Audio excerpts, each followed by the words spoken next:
Welcome to the Battle Ready podcast, where we know that every single day is a battle. This show is about equipping you mentally, physically, and spiritually to win the daily battles. I want you to become totally free, whole, and powerful. It's time to step into your battles equipped and ready to win. I'm your host, Dr. Kaylee Judge. Let's get battle ready. Good morning, everybody. Welcome to the Battle Ready podcast. We've got Pastor Kevin here, and I'm Dr. Kaylee, and we are going to go through one of our last episodes of the Armor of God. Today, we're going to cover Shield of Faith, which I'm excited to hear what you have to say, because last week we went through the Sword of the Spirit. And that was really like taking the look on offense versus defense, and what are we using for both of those things, and are we using the sword for more defense or more offense? And so I'm excited to see where you take this today, and see if it kind of gels with what I've got going on. And I really feel like what I have to talk about today is going to be helpful for people, especially in this season of, we're running into the cold and flu season now, and everybody's going after all these things to get them well or whatever. So we're going to talk about that today too. We've got some people joining us on Facebook Live. So good morning, guys. Good to see you. Pastor Kevin, welcome. Hi. So happy to have you here. This has been an awesome series. This has been good for me. I know that people have just loved hearing from you, loved your perspective, what you brought into this whole thing. So I just want to let you know that I appreciate you, and I'm thankful for you joining me on this journey and just being here every week. So take it away. It's been my honor, Dr. Kaylee Judge. And by the way, I just want to say, guys that are watching live, please go to the bottom, share, tag, invite somebody. Go back in the series, rewatch it. Sometimes we don't get everything that we need to get the first time around. Listen to some of these things over and over again, but also give mad props to Dr. Kaylee, who just did 20 miles on Saturday, I think it was, just went out and just ran 20 miles in training for her marathon. Thank you. I'm really proud of you. I saw your video on Instagram. Your light bulb, I am a runner, and it was reminding, it's one of those things we were just chatting about, how that sometimes we have those moments where things just come on, what? I really can do all things through Christ who strengthens me. I really am more than a conqueror. I really am victorious, or I really am whatever. I really am a business owner. Mm-hmm. I really am, an educator. I really am a runner, no matter what it is. I am so thankful that you have given me such a grace and a space to sit and chat with you and learn from you. And it's been really good.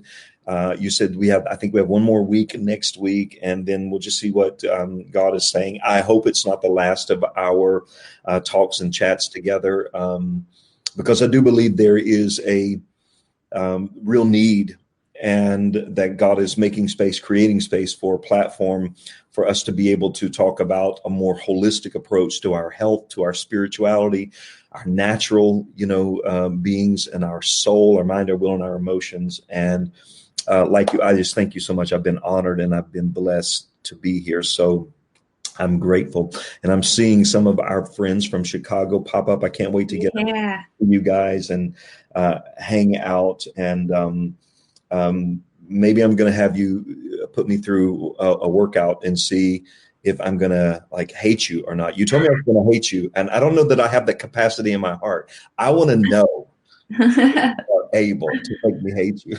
Yeah, we'll do a little workout when you're here. Oh gosh. I'll take you on a 20-mile run, see if you can hang.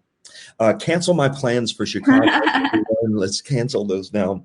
But I'm actually excited about today as well. And I say that every week because I've been enjoying talking about this series and looking at it at this stage of my life, where I am now, and just kind of thinking through where you might go from the natural side and from the medical side and from the supplement side and the dietary side and just the taking care of that, and trying to wrap my mind around it without having a conversation to say, okay, you say this and I'm going to say that. I'm grateful we haven't had that tennis match before, so we can just come in and see what God is doing and saying.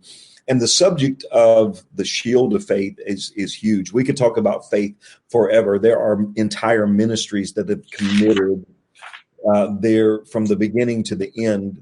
This is all they preach and teach about because the subject of faith is so huge.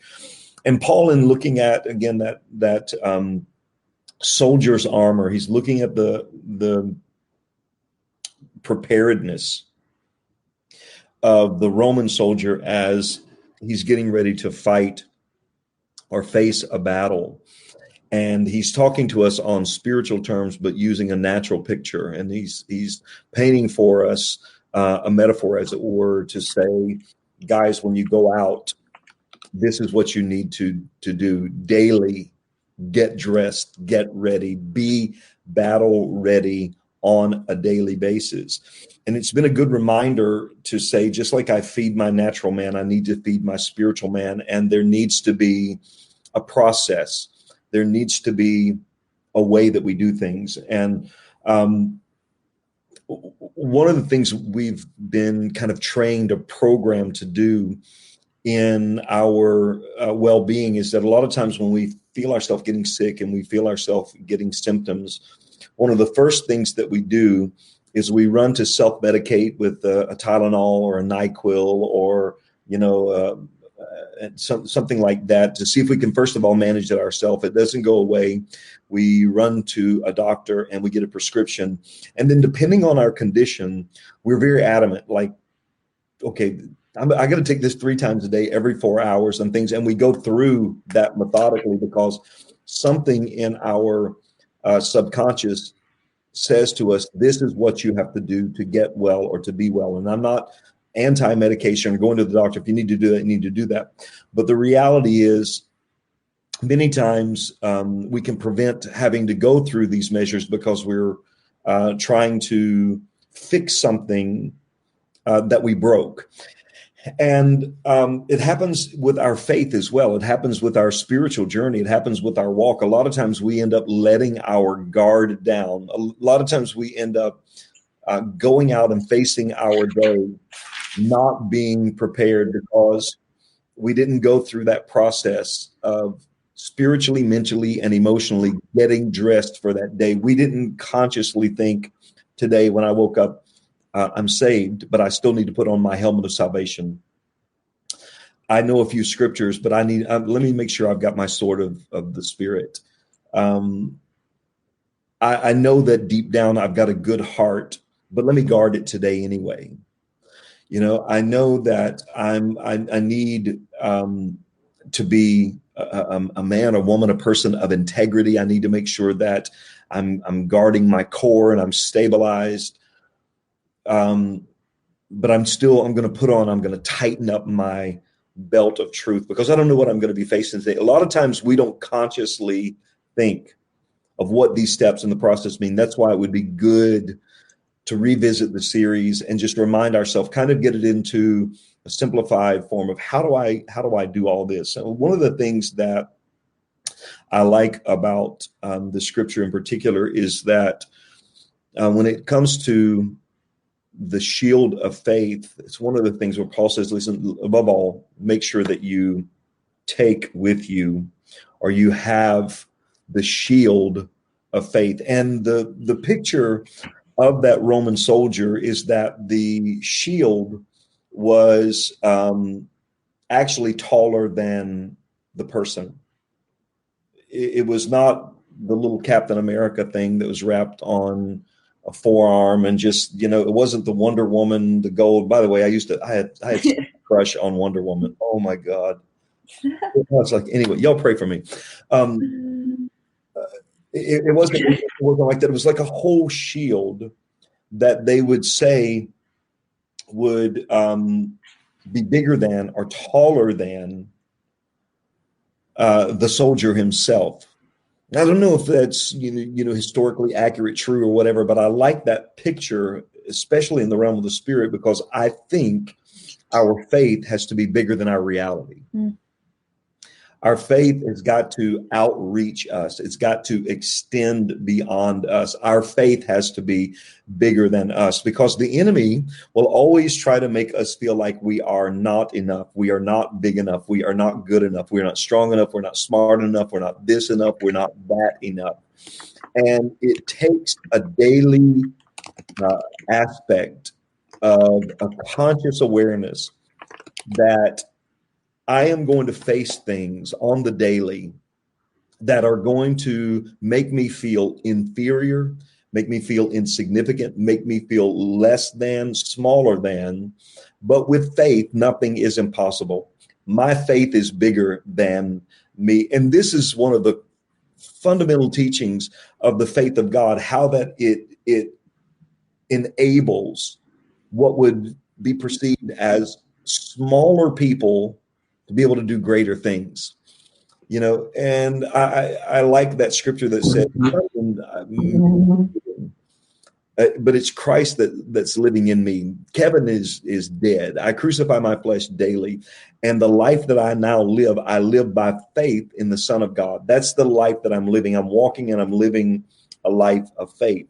And I think from the standpoint of the shield of faith, over the last few years, we've heard a lot, especially from around, you mentioned like the cold and flu season and coming into all that. We've heard a lot of the terminology of medical shields or medicinal shields for our immune system, and to start to bulk up our immune system to get a defense mechanism because of what is coming, what's on the way. And we've been seeing it a lot from the supplement world. I know when I travel a lot of times, for years, I started kind of bulking up, and I would get airborne because I would see that little cartoon man getting sick flying on the plane with all those people and stuff. And so I would start to boost my immune system. And I didn't really think, okay, is this healthy or not? Should I be taking 18 million milligrams of vitamin C 18 times a day, and just pouring in because I'm hoping, I'm wishing, I'm trying to avoid, I'm trying to make sure that I don't get sick or don't get attacked. And by way of principle, that's a good thing to do, but we have to be wise and smart about it. And we have to be wise and smart with our faith. We have to make sure that we're not just doing what's trending, but we're actually doing what works. There are principles that actually work to help us make sure we feed and we fuel our faith. And I just want to run through a couple things here quickly, because it's important for us to remind ourselves a few of the basic principles of faith. One is this: without faith, it's impossible to please God. So in order for us to live a life that's pleasing to God, we've got to be people who live a life filled with faith, which means that we are constantly going to need to be aware that daily the enemy is going to try to make us feel smaller or less than, but our faith is actually bigger than us, because it's not just our faith, it's the faith of God that's in us. Our faith actually belongs to God. I am a steward of the faith that actually belongs to God. So it's not so much Kevin's faith, it's the faith of God that Kevin is allowed to steward. So it's Christ that's in me. He is bigger than me, and I rely on his faith. And to think about the amount of faith that God has put in me to live in me is quite amazing. To say, you know what? My faith is going to be your shield, Kevin. The faith of God is going to be your shield. I am bigger than you. And I wanted to run through three things very, very quickly, just for us to think about. And the first one is, in this picture of the armor, the shield being bigger, it speaks to us not only of I'm covered, I'm protected, nothing by any means, nothing by any means is what Jesus said. Nothing by any means shall harm me. Now, just that statement alone requires us to exercise faith, because we've been hurt. That's true. We get hurt. That's true. It requires true faith to be able to say, no weapon formed against me shall prosper. And this is the picture that Paul paints for us, because he says, I want your faith to be bigger than you. And I want you to understand that it's going to guard you and protect you. And what he says is against every fiery dart of the enemy, against every angle that the enemy is going to come against you, from any direction, from every direction. And I was curious as to why he would use that term fiery dart. Why not just a dart? Why would he say every fiery dart of the enemy? And there actually, as I was kind of studying it out and looking at it, I didn't find a lot on it. So I just started asking the Holy Spirit for wisdom. And the only thing I could think of is you'll see these movies from like medieval times, and it's usually there's a castle and a moat, and they get the drawbridge up just in time, but there's an enemy that's just across there, and they're firing these arrows from bows that they light, and they're shooting it over into the castle. And part of the strategy, of course, is to hit a person or hit a target. But part of the strategy is that even if they don't hit the person or the target, they want that fiery dart to hit something so that it can become contagious, as it were, so that it can connect, or so that it can spread, so that it can multiply, so that it can grow. And I think one of the things that we need to understand is the importance of our faith walk and our faith journey, and understanding that this idea from the enemy to shoot a fiery dart is to actually create collateral damage, to hurt as many people as possible with one thing. And this is where I want you guys to really listen right here, because what we don't understand is that many times when it appears that our faith is compromised, or that something happens and we lose the faith, which is impossible, by the way, or we fail in our faith, or whatever that might be, the collateral damage that comes out of that sometimes is horrific. I know people that don't trust God because they trusted somebody that said they were of God, and then they failed, or they had a reason, and that wounded them so bad. They weren't even a passenger in the car when it crashed, but it hurt them so bad that now the collateral damage is so devastating that they have lost their relationship, or they've been hurt, or they've been wounded in something that, it's like a family that has a child or whatever that's struggling with addiction and goes down a path that they don't want to go down, and how it ends up hurting the whole family, and mothers crying with broken hearts, and fathers devastated because they don't know what to do.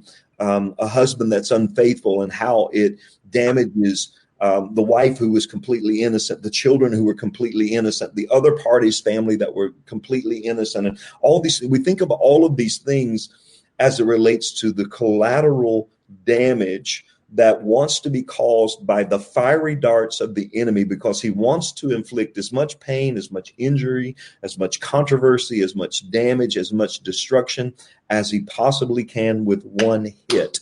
And that's why Paul would often write, and he would commend people, and he would say, listen, I've heard about how powerful your faith is. I've heard how you're walking, and I want you to take notice that people are noticing your faith walk and your faith journey.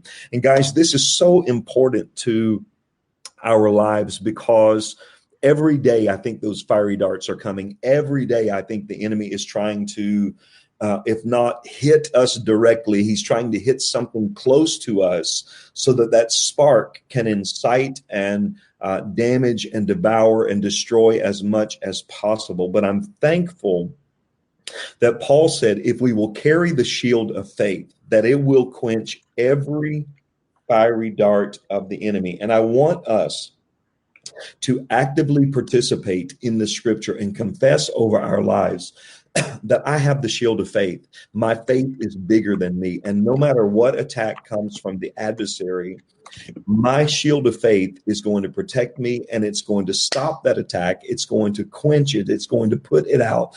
It's going to stop it from being able to combust, from being able to grow, from being able to take on any kind of life and create any kind of collateral damage. But a part of this picture as well, again, the shield of faith appears to be just defensive, but it's actually offensive as well, because it is the shield of faith that is used as the force to press against or to oppose the enemy, or to gain ground, you might say, or to be able to take territory. That's why faith is always in the future. We understand the concept of now faith, but the primary purpose and function of faith is always in the future. My faith is always ahead of me. My faith is always out in front. My faith is always engaging. It's always pressing against. If you're a news follower, you'll see now that in particular Asian countries, there are a lot of riots that have been going on for weeks and weeks on end. And you'll see that the police have these huge glass shields, that cover them from head to toe. And a lot of times you'll find that they're actually engaged with the crowd, or they're engaged with the oppressor, and they're pushing against them, and they're using those shields to gain ground or to take territory. And this is one of the posture of our faith, because it's not just sitting there stationary, again, defending and wishing and hoping that nothing bad happens, but it's actually saying, you know what, by faith, I'm going to take all the territory that God has rightfully given me. By faith, I am going to move forward in my life. By faith, I'm going to transition into the promises of God. Everything that God has guaranteed me, by faith, I am going to apprehend those things. So faith is aggressive in nature as well. It is offensive, and it helps you move into the places that God has for you. Now, without faith, it's impossible to please God. The Bible says also the just shall live by faith. Let me just quickly touch on that, because the word just there, the root of the word justice and things like that. And so our faith then gives us a legal right to possess all the promises God has for us. Let me say that again.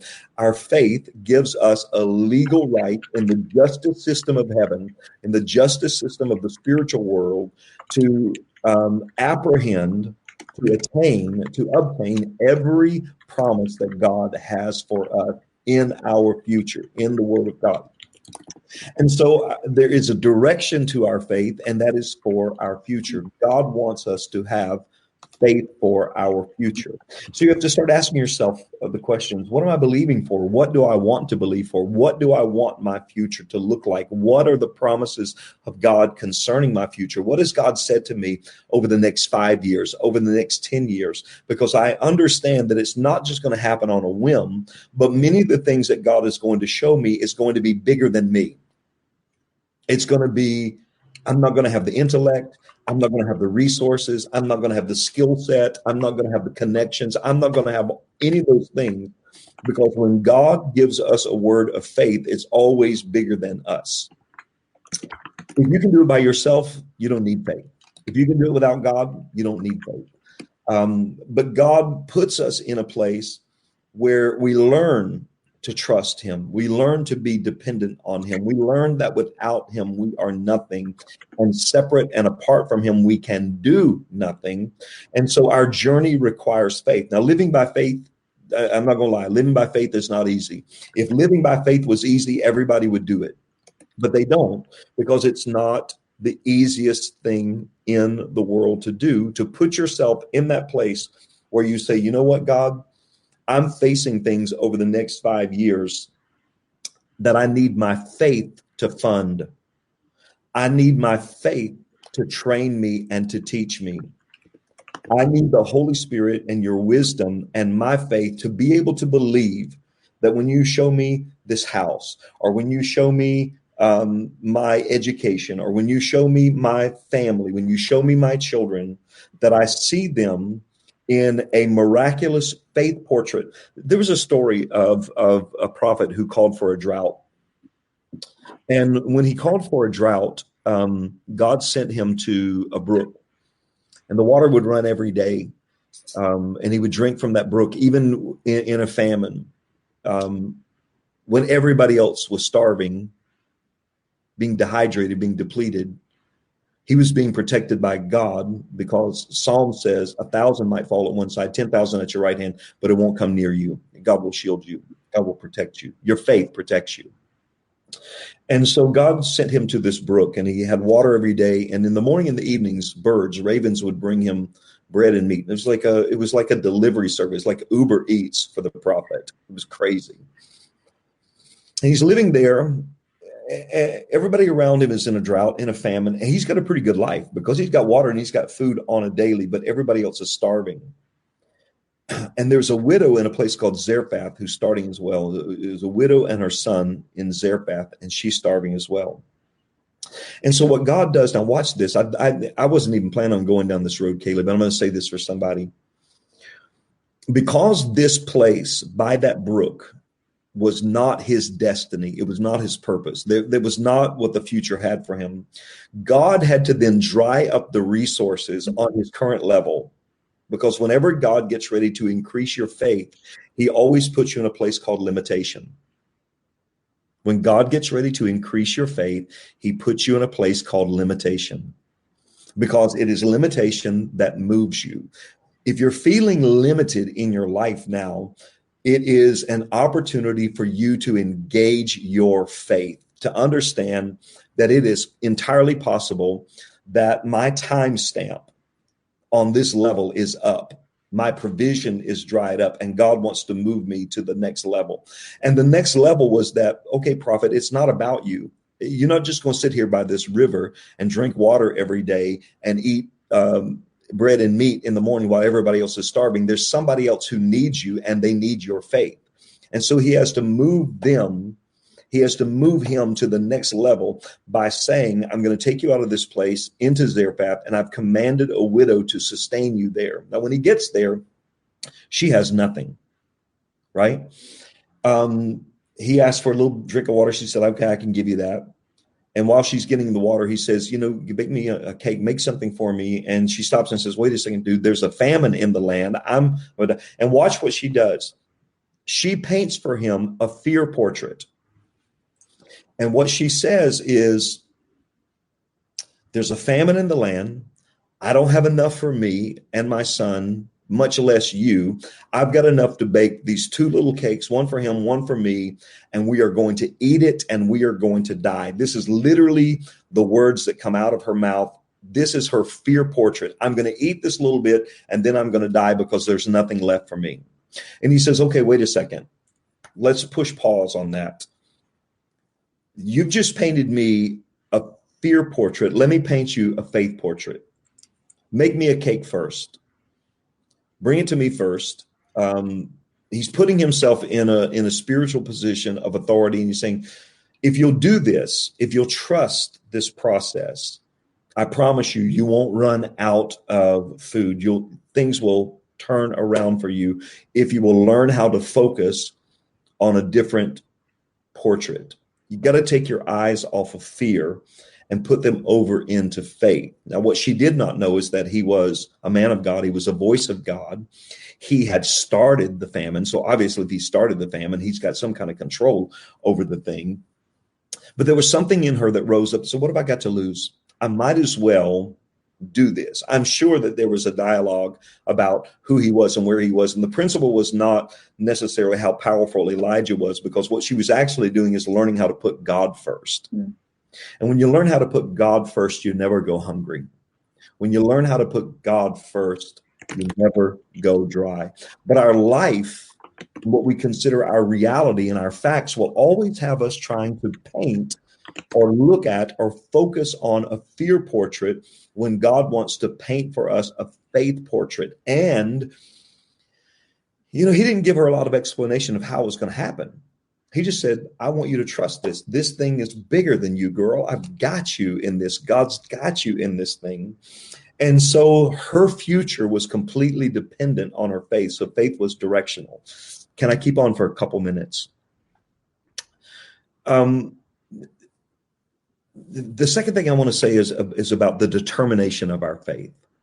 The first one was the direction of our faith. The second one is the determination of our faith. Remember the time where the disciples who'd been hanging around Jesus for a long time, they've been watching him do all kinds of things. And there was a lady that came to the disciples and had a child with, demonic activity and things going on.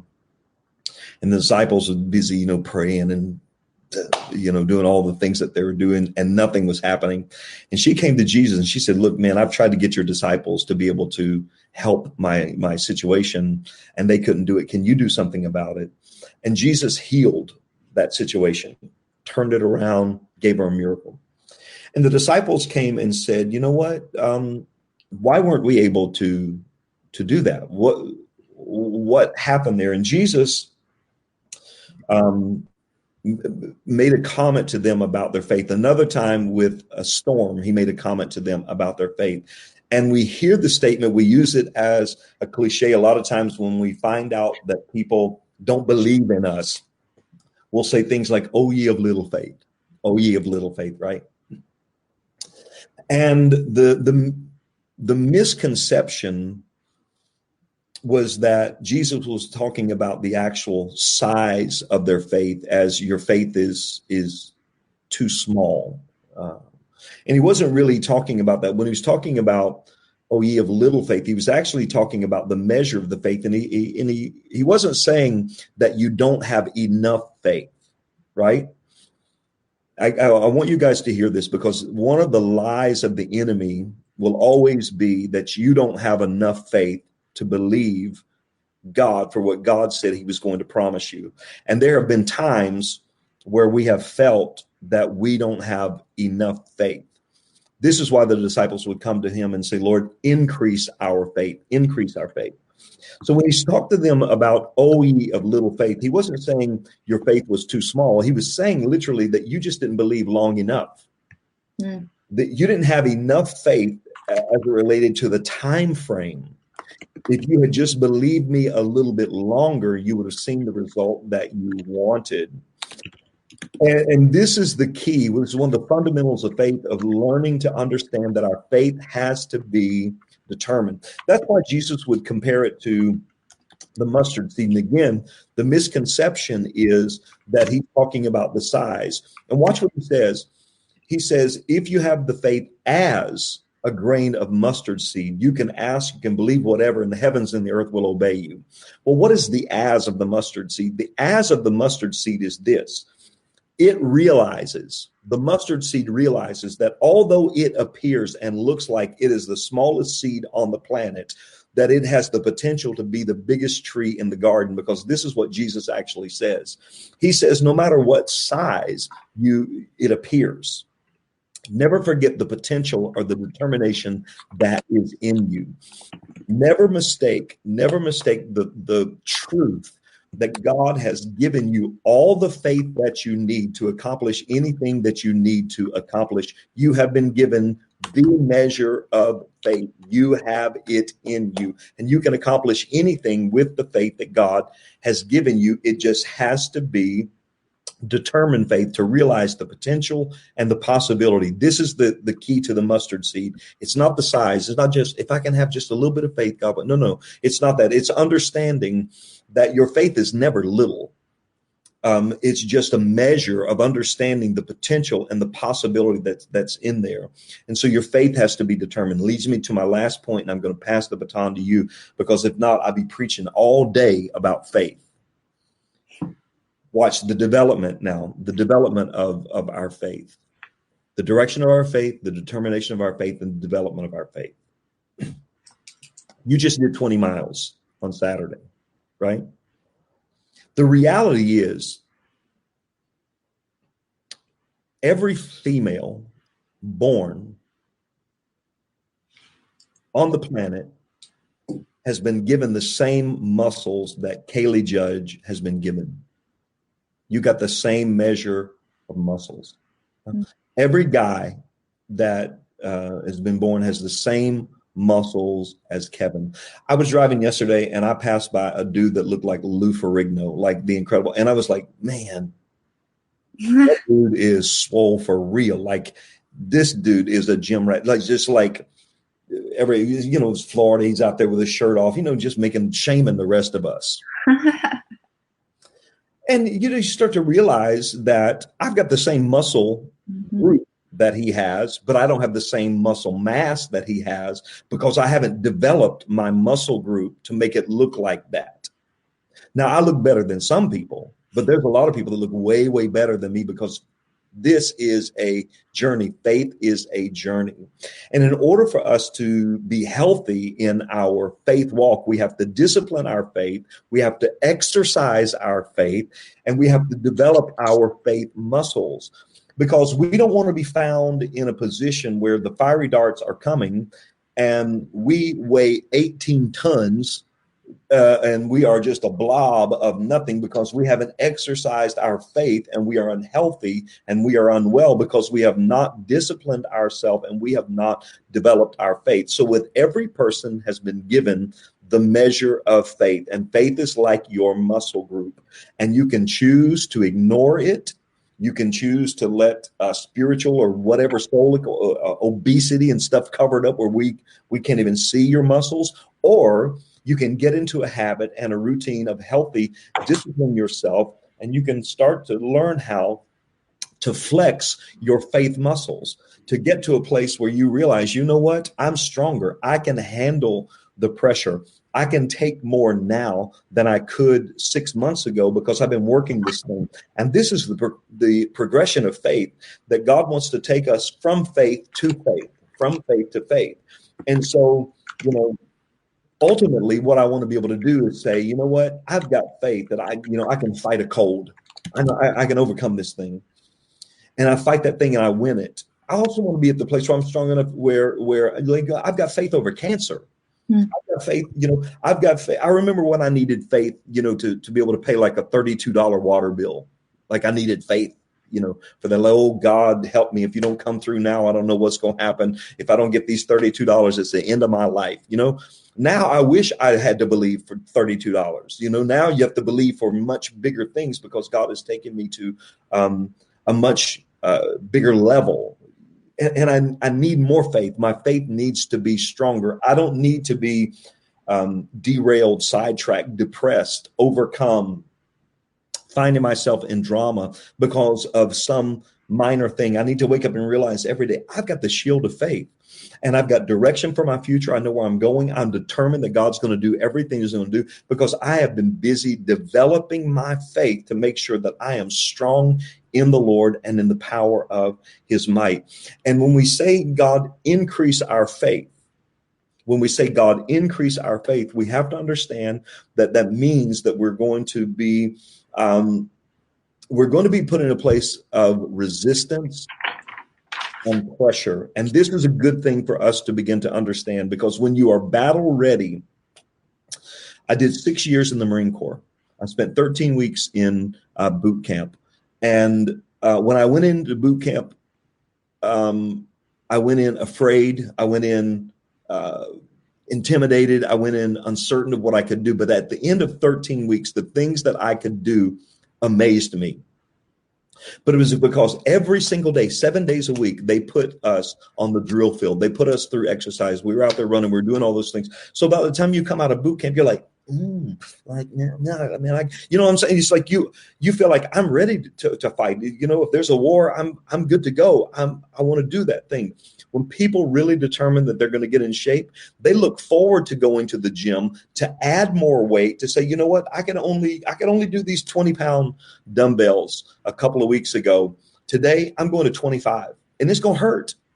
It's going to burn, but I can do this thing. And I'm going to push through it, and I'm going to get through there. And I know that I'm going to be sore, but I know that the breaking down of this, the healing process is going to come back as muscle, and I'm going to be stronger in 2 weeks than I was then. And they get excited about the pressure that's against them. I want us to get excited about this faith journey and this faith walk, and understand that, some resistance is right around the corner, but it's going to make you stronger. It's a fixed fight. Kaylee, it's a fixed fight, and we're going to be all right. We're going to do this thing. The fight has been we win. We are more than conquerors.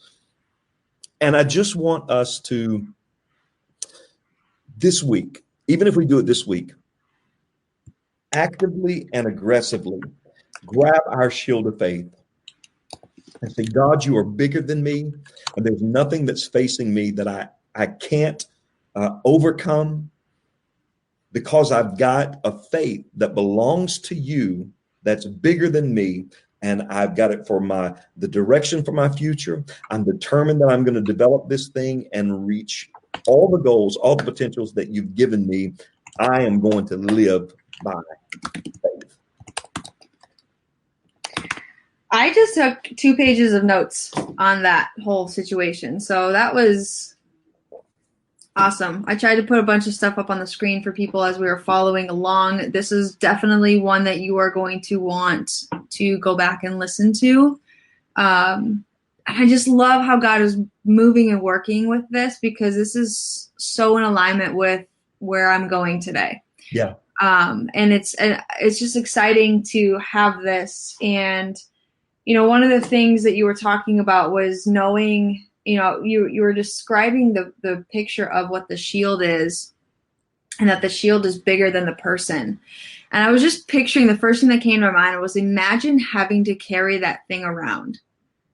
Like it wasn't light. You never forgot that you had it. It was always right there in front of you. So just have that picture of your faith being so heavy, not in a way that you can't carry it, but in a way that's like, man, this is here and it's not going anywhere. And anything that comes at me is going to be moved to the side, because this thing is the strongest thing that's in front of me. Another thing that I love that you talk about is the mustard seed, and that it's not that it's too small, but it's that it realized the potential that's inside of it. And the fact that sometimes we don't have long enough faith. And I think that's, you know, if we want to just shift it back over into the gym perspective that you were kind of doing, you know, people walk into the gym for the first time in 20 years and they want to have a body who's like the person that's been going to the gym daily for 20 years, and they want to have that in, you know, 3 weeks. You know, it takes work. It takes time. It takes effort. It takes discipline, and it takes going after it. So we've got to understand that these results that we want to have, it takes practice. It takes that excitement. It takes the flexing. It takes the discipline. You know, you're not going to wake up and all of a sudden just be filled with the faith. You know, think about like a mustard seed. What does that grow into? It doesn't stay that small forever. It grows into this massive thing. Yeah. Right. And so we've got to go back into that, and then knowing the resistance and the pressure. You know, think about like a mustard seed growing. It's got to grow and push against the ground. It's got to grow and have this resistance and the pressure that it goes out against, but yet then it grows up into this massive, massive thing. So that's exciting for me to have. And I took a bunch of notes. I hope you guys loved that. I want to shift into where I want to go with this, which is actually really cool to think about what you were talking about as well. I want to talk about the immune system, because I really feel that we don't give enough credit to the system that God's placed inside of our bodies to fight disease, to fight whether it's a cold or a flu, to fight allergies, to fight cancer, to fight all of the things that we're having. You know, we talk about having the faith. You just said something about having faith to fight cancer. You know, and the reality is that God's already put that inside of you. You just haven't had long enough faith, right? Or you've let holes and things happen in your shield that have put bruises on your immune system. So we really gotta start loving the immune system. So I'm gonna have like a super geeky moment of like teaching you guys what the immune system actually is, so that you can understand that it's not just this like magical thing that's inside of us and only comes out when, you know, that's the other thing too, is like we think that our immune system only comes out when we're sick, but it's there all the time. And we think that our faith only comes out when we need $100,000, so good, or we need to fight cancer, or we need to do whatever. But it's always there; it never leaves us. And so we've got to start honoring these things and realizing what that is. So I just want to talk about the immune system real quick. So one of the big things is white blood cells. And so I was looking these up online. I was looking these up, and so I wanted to explain this to you guys in like a way that you can understand it, not like we're in science class, because I know that if you're gonna start moving forward, you have to really understand it in a way. And so one of the websites that I was looking on called it the white knights. So the white knight cells. And so basically what that means is that these are the guys that go out and fight. They're in the front lines. They go out, like the enemy comes in, and they go and attack. Some foreign substance comes into your body, they're attacking. And they're made out of two different types of cells within that. We've got phagocytes and we've got lymphocytes. Phagocytes move throughout the blood vessels, and they're the ones that go and actually like capture and eat the enemy.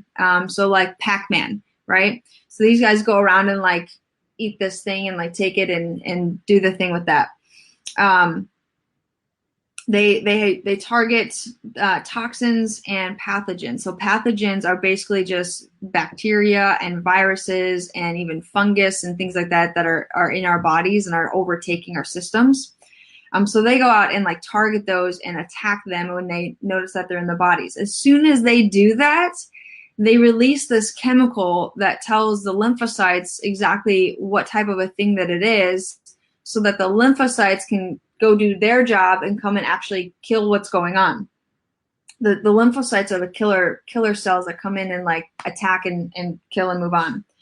And so then there's three basic cells within that. We've got the B cells, we've got T cells, and then we've got natural killer cells. The B cells are the ones that go out towards bacteria and viruses and toxins. Your T cells are the ones that they kill cells in the body that have either been overtaken by viruses or have become cancerous. So B cells are the ones that are basically going out towards the acute things that are coming into your body, that they go in, they fight, and they get away with it. They kill them. T cells are if there's like a large mass variety of virus cells or a large mass that has become cancerous. The T cells are what's going after that. And then we've got the natural killer cells, which go after the infected or the cancerous cells. They produce an enzyme, which is a protein, and it helps to kill the cells. So B cells are like your basic killers. Your T cells are the ones that go in and like they've made it through the wall and they're now destroying the city.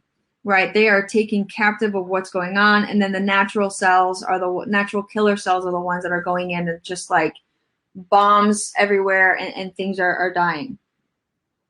When this happens, then your body creates its own antibodies. So if you were ever to be affected, infected, taken in, ingested the same thing again, then there's like rapid growth and things go out and kill it. So this is like the like small, very easy looking view of what your immune system is. It's not just like, oh, I'm sick, now I'm better because my immune system worked.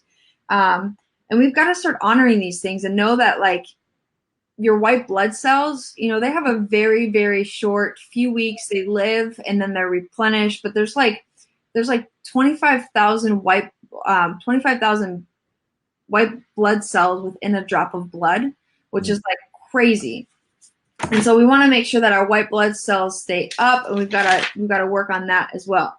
And so then I went into, okay, what does your immune system do? What do we think about when someone gets sick, right? So I ended up on SeattleChildren's.org, which is a Seattle Children's Hospital. So I wanted to give people stats directly from a hospital, directly from the medical doctor, so that these are not my stats, these are not my definitions. But there's things that you guys need to understand, because there's things that I face every single day with my patients in my office. And so one of the big controversial issues is a fever. You know, we see fever and we scream, and it's like, oh my goodness, this is scary. I got to run to the doctor. I got to go get my kid Tylenol. I've got to get this fever down.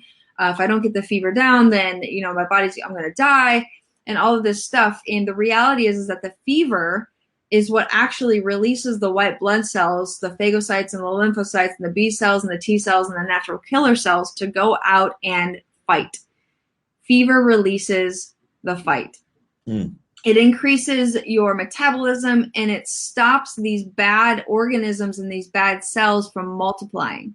So the fever is what's going out and killing what's happening. It's turning on your immune system.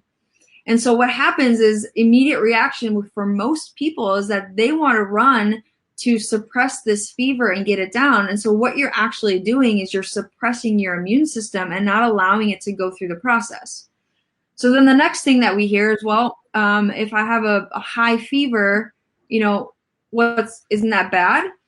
A normal high fever is a 100 to 104. That's like normal, totally okay. That's where your body needs to be able to fight certain diseases. When we look at above 104, that's when I start hearing parents say, well, my child's going to have brain damage, or I'm going to have brain damage if my body is above 104. Above a fever that is above 104 degrees that has an infection associated with it is totally normal. When you start moving into 108 degrees, this is where we start to talk about danger zone. But it is a very large, rare occasion that your body is going to move to 108 degrees. The example that they said is that like your body, it's due to outside circumstances that your body's going to rise to 108 degrees. So like when a child is left in a car or something silly like that happens, that's when your body, the outside circumstances, the environment, you get stuck, and that's when your body raises to 108 degrees. So we don't really have to worry about that. The other thing that we talk about is, if I have this super, super high fever, doesn't my child, or don't I have the chance to be having a seizure? Yes, 4% of children have a seizure at that very, very high temperature. And so people automatically think that that's going to happen. So just want to calm your nerves when it comes to that. Another myth that they talked about was without treatment, the fever is going to get higher, which is completely false because the brain knows how to regulate the temperature in the body. The brain is like its own human thermometer that it can go in and like dial down a notch and get you to exactly where it needs to be able to fight off the disease and sustain it over time. A normal fever with a viral infection lasts between 2 to 3 days.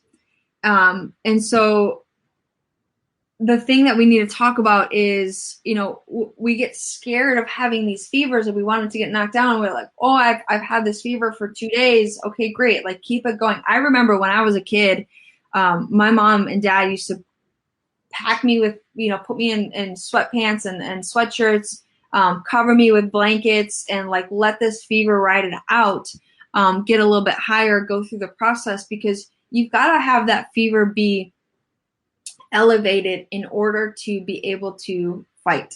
Again, the fever turns on your immune system. So stop being so scared of you or your children having a fever. And then, what you're doing is you're going and giving them either Tylenol or NyQuil or whatever these medications are that drop down your fever when it is a good thing.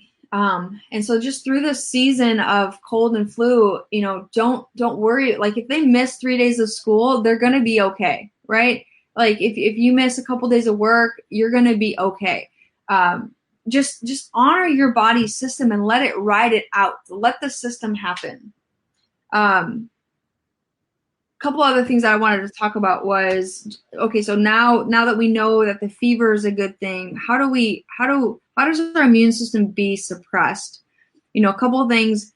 Our society, and we've talked about this on several different episodes, but we are stressed out. We are stressed out, and most of the time it is self-inflicted stress. And so we're seeing these people come in with these immune systems that are just in chronic fight or flight. And it's just running their systems down. So, one thing that I love is, you've got your fight or flight, your nervous system part of you. We got to move that into where your body gets calm and doesn't go into that. So going for a walk, it sounds silly, but like go outside and walk. Go to the gym. The gym is like it's not just to release like emotions, and it's not just to get fit, but the gym is actually going to help you boost your immune system to get your blood flowing, to get the lymph fluid flowing through your body, to be able to clear that stuff out. Sweat. You should be sweating once a day for at least 20, 30 minutes. So get to the gym. And I don't care, like, I don't care what you do there. As long as you make your body sweat. If you're going to the gym and you haven't dropped one piece of sweat, like, you're doing it wrong and you're wasting time. And so you really got to go and figure out this whole process of what you're looking at. What's an easy way? So you can even do that. You don't even have to go to the gym. So let's just scratch that. Work out for 20 to 30 minutes a day. You don't have to go to the gym. Like in the summertime, I paused my gym membership from May until right now. So I am outside. I'm moving around. I'm running. I can do at-home exercises. Can do all kinds of stuff at home. If you go on Pinterest, you can look up 20-minute high-intensity interval training exercises, body movements. You can go to challengeninjas.co and find an awesome set of workouts there. You can go to maxt3.com, find some stuff there. It's just things that we put these limitations because you're afraid to walk into the gym, and so now you're having like this mental thing going on. But you've got to move in order to increase your immune system. As far as boosting your immune system, also, you guys know I'm a chiropractor, and so I grew up with this. I remember I was just actually talking to my mom about this the other day. My mom is not a chiropractor, but my dad's like whole family is. And I remember being sick one time when I was probably 7th or 8th grade or something. And I remember she put me in the car, and she was taking me down to my uncle's office, and we were going to get adjusted. And I was like, why are you taking me to Uncle Bill's office to get adjusted? Like, my body, it doesn't hurt. I don't have a backache. It's just like most people, like, you don't think of going to the chiropractor when you're sick. And my mom, God bless her heart, like, neither one of my parents are chiropractors, but we grew up in this chiropractic principle, and they did their very, very best to put these principles instill it. I think they did a really good job because both their kids ended up being chiropractors.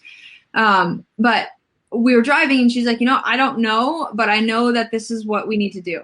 And so what I've since learned since that point is, like, when you get adjusted in the mid part of your thoracic spine, you actually have your white blood cells increase within 20 minutes. So that is an immune system boosting adjustment. And then they've done studies, and they've shown that there's a 200% immune system increase from getting adjusted over a lifetime. And so this isn't just like one and done, you feel bad, you go get adjusted. This is like a lifetime thing. So every single time you get adjusted, specifically in the middle part of your back, you're actually releasing white blood cells. So you're turning on your immune system. So if you're going through something like a chronic illness, whether it's heart disease or diabetes or cancer, for cancer specifically, I've got somebody who's coming in right now who's stage 4, last leg of doesn't know what else to do. And we started getting him adjusted 2 weeks ago. And within 7 adjustments, he comes in literally every single day except for Sundays and gets adjusted, drives in from the city. And the first probably 4 adjustments, his complete demeanor shifted. He started to finally be able to eat. He started to work and move and do all these things. And so, I see that power. I see that. And I see these articles that people post about chiropractic, and mostly it's people that have never gone to a chiropractor or have never had a conversation with a chiropractor to really truly understand what it is. But I know that for me, like, there's no supplement in the world that can replace a chiropractic adjustment and turning that power on, because we know that the body, you have an amazing healing power inside of your body. It's there every single second of every single day. It's in your brain. And it uses your brainstem, your spinal cord, and your nerve roots to communicate, direct, and and allow the body to work the way that it's supposed to. But if there's interference in that system, the body's not able to heal and function. And so getting your chiropractic adjustments is going to help not only just boost your immune system, but it's going to release that healing power and allow the nerves to communicate with the brain and the organs to communicate with the brain and go through that whole process with you. Vitamin C is another one. When I have patients that are going through flu and cold, and even like someone who has cancer, you can look up intravenous fluids that you can put in, and there's studies that are showing that high doses of vitamin C is amazing for your body to respond when you're going through something big. But it should also be taken on a daily basis. And I believe it's like 75 to 90 milligrams minimum for men and for women to be taking on a daily. Vitamin D. I've got this like really cute little vitamin D book that I read one time, and like it totally made me fall in love with the power of vitamin D. And it's not just the sun that you're getting it. It's everywhere. Actually, fun fact about vitamin D, even if you sat outside all afternoon and you got a solid, super awesome tan, when the vitamin D is on your skin, it takes up to 24 hours to actually absorb. So typically what happens is that people lay out in the sun, they get sweaty and stinky and gross, and they've been in the pool, and then they go in and take a shower, or at least that's what you should be doing. And so you go take a shower, and so basically what you're doing is you're wiping off all of the vitamin D that you've just absorbed in there. Yes, you have a solid tan, but that doesn't mean that you are increasing your vitamin D. So we recommend that there's about 5,000 IUs that you should be taking. That's international units of vitamin D on a daily. If I have a patient, or even myself, who is going through like a cold or flu or something even more severe than that, we increase that to 10,000 or 15,000 IUs per day. And so that is like the recommended dosage is 400 IUs, which is, so I'm telling you to take 5,000 a day. The recommended dosage is so that people don't get rickets, and we haven't had problems with that in ages. But the real thing that we need to be doing is taking 4,000 to 5,000 IUs per day.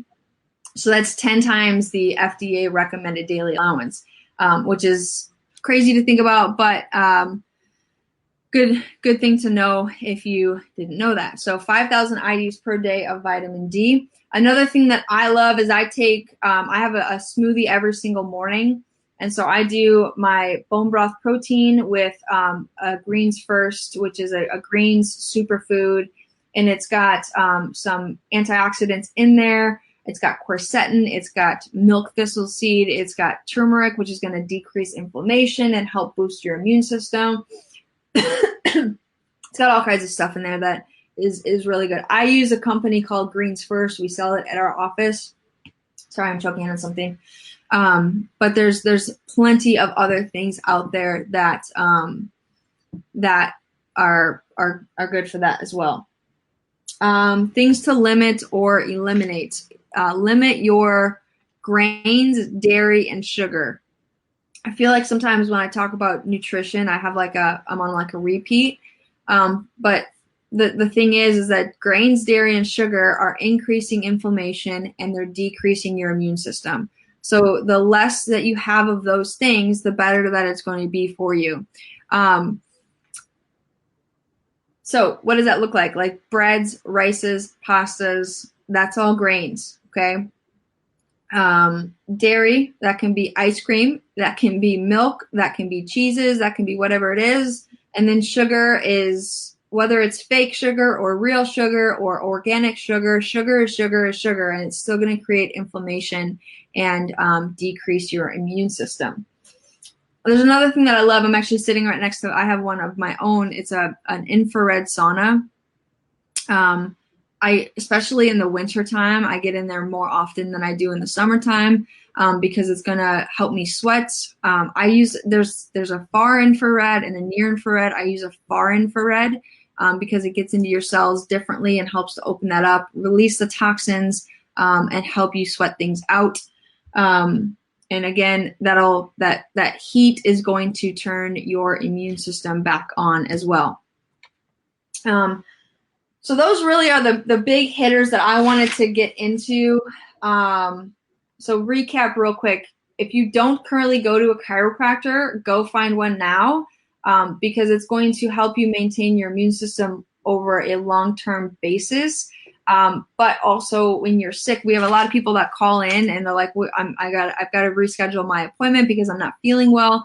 And typically what we tell them is, hey, come in, get adjusted. You can go right in. We'll put you in a side adjusting bay. Nobody will even see you, and walk right out, because we know the importance and the power of that adjustment.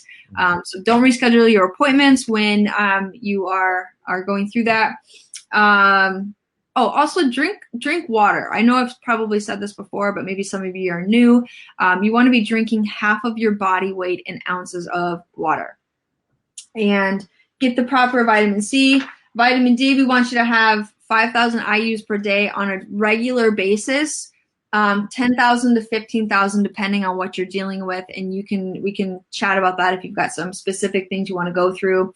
Develop your nutritional habits. Decrease your grains, your dairies, and your sugars. Drink your greens, drink your good proteins, and get outside and move, get into the gym and move, get down into your basement, get in your living room, do 100 squats before you get in the shower. I don't care what it is, but just get moving and stop living by excuses. He kept talking about how I went and did 20 miles, and I can't tell you the battle that I went through before, during, and probably even after I did that run. I've got a marathon in 3 weeks, and this will be the longest distance this Saturday was the longest distance that I've ever run before. And it's scary. It was scary to say that I'm going to go run 20 miles because I wasn't sure if my body was going to make it. I wasn't sure if my mind was going to make it. But the reality is that most of the time through that process, it was my mind that was telling me that I couldn't do it, when I knew in that same moment, I knew that my body was capable of doing more. I could have finished that. I could have finished a marathon on Sunday if I had to.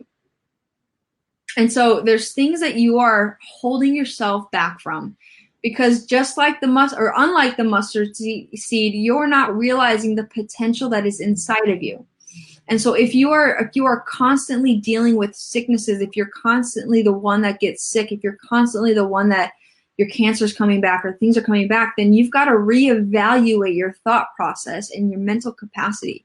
Yep. Remove the stresses from your life, develop the foundations, develop the base camps, develop the things that you know are going to keep you solid, get your nutrition intact, fuel your body with the right stuff, and watch how your body reacts, because it is going to be a special moment for you. I just know it. I promise you that. Got anything to add? Actually, so much is so good today. And one of the things I want the people to really hear is that you're the same person now that you were before you completed that 20 miles. But up until then, there were several things that would say to you, you can't do it, you can't do it, you can't do it. Now that you've done that, though, there's no doubt in your mind. There's absolutely no doubt in your mind that that's something that is possible for you, because you've actually done it. That thing was bigger than you before. Mm-hmm. You had to believe in your faith. You had to believe in your training. You had to believe in the way that you discipline your bodies. You had to believe that even though it was going to be a challenge, you were going to be able to do it, and you did it. Let me just say something else. Maybe about a few weeks ago, a mutual friend of ours reached out to me in a private message and said, hey, I really want you to pray for this person because there's something that's been going on with them, and we're just not sure what it is, some headaches and different things like that. And I think the next day I reached back out and said, hey, how is this person doing? And this is literally what they said. And I never told you this or whatever, but literally what they said is, complete turnaround. Took them in to Kaylee for an adjustment. Now everything's fine. So I want to say to the people that are watching, it's not about, trying to sell chiropractic or trying to sell supplements or those things like that. We've got to invest in ourselves. We got to buy gas to put in our truck. We've got to buy fuel to put in our bodies. We've got to pay for things to keep a roof over our head and electricity, all those things. We've got to invest in ourselves. And I think it would be really, really great if you have the time to maybe go on in the comments, Dr. Kaylee, and put on some of those exercise links that you talked about for people who are looking for the things on the ones that you mentioned. You mentioned Ninja something. I didn't have a chance. I was trying to write it down, but you went through it kind of quickly, and a few others. If you would give us those links, if you would tell us about those supplements, those things, and you guys can always inbox Dr. Kaylee and say, okay, I want to give this chiropractor thing a shot. Can you recommend one in my area? She has a network of people that she can send you to. Guys, we're not trying to get anything from you. We're trying to be a blessing to you for real. And we're here to help you. And I want to say, I appreciate you. Listen, I had one question. Do you have information on some of the key things that we can do to increase our white blood cells? What are the specifics about that, if you have any? Again, with that, like, if you're eating the proper diet and if you're exercising, if you're you're getting your adjustments on a daily basis, on a regular basis, we gotta find you. There's chiropractors out there that some of them don't even adjust you. And so you could be going to a chiropractor and really not having a chiropractic experience, which is unfortunate. But I think you can say that even about a church. Sometimes you can go to a church and not have a Christian encounter, right? And if you're not being adjusted, same thing spiritually. If you're not being adjusted, stretched, lined up properly, you're going to walk funny. Your spiritual walk is going to be funny. Amen. Said. Drop the mic. And so eating right, exercising, getting your adjustments, those things are going to be what sets you up for success. Yeah. Those are going to be the shield. Now, sometimes the shield, there's a space for things to get around it, right? There's spaces for the enemy to sneak in from the side or sneak in from the back or from whatever. And so you've got to be prepared for that. And so that's why you've got the breastplate. That's why you've got the helmet. That's why you've got to start speaking life into your body. That's why you've got to have daily affirmations. Again, like, let's set up, if we woke up every single day, every single person listening to this, if you woke up every single day, and if you haven't done this today, do it right now. Like, this is your assignment. This is your homework. Write down 5 things that you are grateful for. And then write down 5 things that are positive about you, some positive affirmations. So 5 things you're grateful for, and then 5 positive affirmations. And carry that on a card with you all day long. If you've got a verse or a scripture or something in your mind that you want to write down too, put that in the top. Carry that with you all day long. And when things start to go bad, pick that card out of your pocket or out of your wallet and read it. Just reread it. Go to the bathroom. Reread it. Sit down at your desk. Just read it real quick. Sit in your car and just read it really quick. Watch how quickly things change. Watch how your faith shifts. Watch how your life, your mental capacity shifts in that moment. But you've got to be prepared. And if you're not, like, start that habit today. Write down on a card 5 things you're grateful for, 5 positive affirmations, and a scripture from the Bible. Yeah. And do that every single day for the next week, and come back and let us know what changed in your week. Yeah. Put those things on the links, if you don't mind, if you have time, in the comments, the amount of the vitamin D and the vitamin C and the different things, even the link to the green food supplement and things like that. That would be helpful for a lot of the people. And guys, again, go and share this with people that you know are struggling, that whether they be struggling physically, emotionally, spiritually, whatever, share this with them, because there might be just one truth, one nugget, and something that has been said that changes everything. Dr. Hill, I appreciate you so much. I really, really appreciate you. You are freaking amazing, and I love you, and I celebrate you, and I'm going to be cheering you on for your marathon. I know you are going to succeed. Thank you. We went a little bit long today, but that's okay. I think it was totally worth it. Again, like he said, share this with your peeps. If you're listening to this later, thank you for coming on. Next week, we're going to be going over what, Kevin? I like the King James language because it uses words that we never use anymore. We're going to be talking about having our feet shod with the peace of God, carriers of the peace of God, which is going to be good. So basically, we're going to look at our walk of peace, our journey of peace, and how important that is to our spiritual well-being. Because I can't. Don't do it. Don't. We're going to be there for another hour. Next week. Don't miss next week. It's going to be better than people think, though. I promise. Okay, good. All right. So we'll see you guys next week for the best episode that we've had so far. And if you have any questions, like he said, let me know. I'm going to put some stuff in the notes and some comments. If you need to reach out, message me, or you can email me. My email is kayleejudge@gmail.com. And that's really easy to get a hold of me, and we'll just kind of go back and forth, and I'll help you figure some things out. So love you guys. I'm thankful for you. Thanks for coming on and listening. Go out today and glorify God. Be blessed.